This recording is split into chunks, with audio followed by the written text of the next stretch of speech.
Et en fin de saison, on ouvre le travail sur le Graal Théâtre. Alors là, je ne peux pas en parler beaucoup parce que je n'ai pas commencé et que je fais tellement de choses. Et quand ça s'appelle Graal Théâtre, j'ai envie de dire l'échec de l'aboutissement est quasiment inclus au projet. C'est-à-dire que c'est le Graal. Donc on va essayer de le trouver.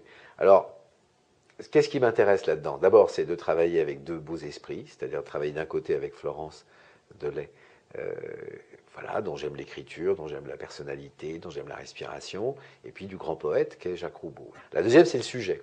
C'est-à-dire que je dirige le Théâtre National Populaire, donc trouver une grande œuvre qui en quelque sorte essaye d'être l'équivalent de Orlando Furioso. Hein, c'est-à-dire d'avoir un projet qui soit un projet large, très large, euh, des fondements comment dire, culturels, des grandes aventures de la culture européenne, me paraît voilà, une belle occasion. Puisque si on les résume, si on donne le nom des personnages, ça donne envie d'aller voir. Hein. Arthur, Gauvin, Lancelot, Guenièvre, ça donne des figures qui sont des figures qui parlent en elles-mêmes, donc le geste lui-même. Ensuite, la forme d'écriture, qui est une forme totalement épique, très énigmatique, c'est très difficile à faire, je ne sais absolument pas comment on le fait, mais qui demande une, une invention constante de forme avec des moyens limités. C'est pas un théâtre de la représentation décorative, c'est un théâtre qui se déploie avec les moyens du théâtre, dans l'écriture elle-même.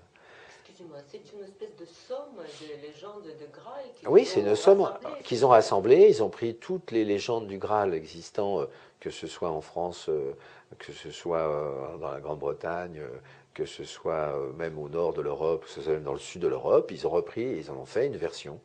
Et quand ils avaient pas les références, ils les inventaient. Donc ça représente en fait la percussion hein, entre d'un côté euh, le christianisme et le paganisme. Puisque à l'origine d'Arthur, il y a ça. On a d'un côté l'immense héritage celte, et puis de l'autre côté l'apport chrétien.